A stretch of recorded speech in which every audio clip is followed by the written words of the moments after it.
दिव्यांग पत्नी ने अपने ही परिवार के लोगों पर जमीन पर कब्जा करने और मारपीट करने का लगाया आरोप। पूरा मामला थाना बरनाहाल क्षेत्र के नंगला फूलसाय का है। देखिए रिपोर्ट।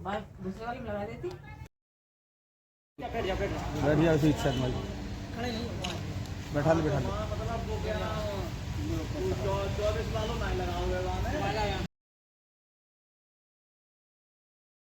स्वामी शरण कहाँ रहते हो? नगला फूलसाय थाना बरनाहाल। डीएम के पास शिकायत करने आए, क्या मामला है? हमारे मकान पे कब्जा कर लिया, हमारी लेटरिन पे कब्जा कर लिया। 20 तारीख को हमारी दुकान के तारे तोड़े गए और आज हमारी दुकान किराए पे थी, वो सामान फेंक रही। कौन लोग हैं वो? वे सुशील, मनमोहन और नंद किशोर और ओम शरण, तरवेनी के समुद्रा पत्नी ओम शरण की। ऐसी वजह क्या बनी, क्यों कर लिया है कब्जा? हम विकलांग हैं और भाई घर से साहब विकलांग, दो जने विकलांग हैं। तो आपके बेटे की पत्नी कर रही है? आपके नहीं, हमारे भतीजे कर रहे हैं और बड़ा भाई हमारा कर रहा है। छोटा भाई हमारा ये खड़ा है। बेटे नहीं आपके? एक बेटा है, वो मतलब पढ़ा लिखा नहीं, उन्होंने अपनी कब्जा में कर रखा है। अच्छा, उन्हीं के साथ। हमारी जमीन जो है हड़पने के चक्कर में जो हमारा से मामला हो रहा, हमें जान से मारने की धमकी है। कब का मामला है ये? जे आज 20 तारीख तक परेशान है साहब। थाने में जा रहे सिगरेट बज रहे हैं। थाने वाले क्या करे? थाने वाले गए, कचुदा करके आए साहब।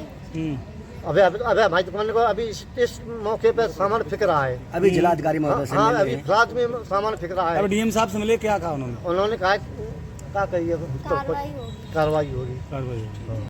तुम्हारा सुनीति यादव। पिताजी का नाम?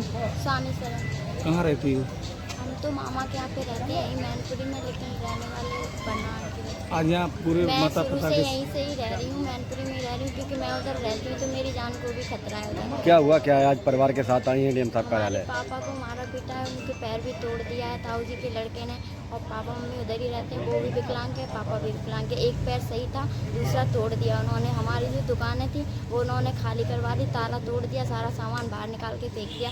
जमीन के पीछे पड़े हुए हैं, कब्जा कर रहे हैं जमीन पे। कितनी जमीन है? करने दे रहे। 30 बीघा जमीन। 30 बीघा है। भाई हमारा मेरे से छोटा है, उसकी शादी करा दी उन्होंने, अपनी सगी भतीजी के साथ शादी कराई है, वो उसी के फेवर में है। नहीं तो ऐसी वजह क्या रही? अब मारपीट क्यों करते, क्यों कब्जा करना चाहते हैं? वो ज़मीन के पीछे, क्योंकि वो खेती नहीं करने दे रहे। हिस्से में जो ज़मीन है ना हमारे पापा की, उनके 3 लड़के हैं, हमारा भाई अकेला ही है, मेरा भाई है वो भी उन्हीं की तरफ ही रहता है।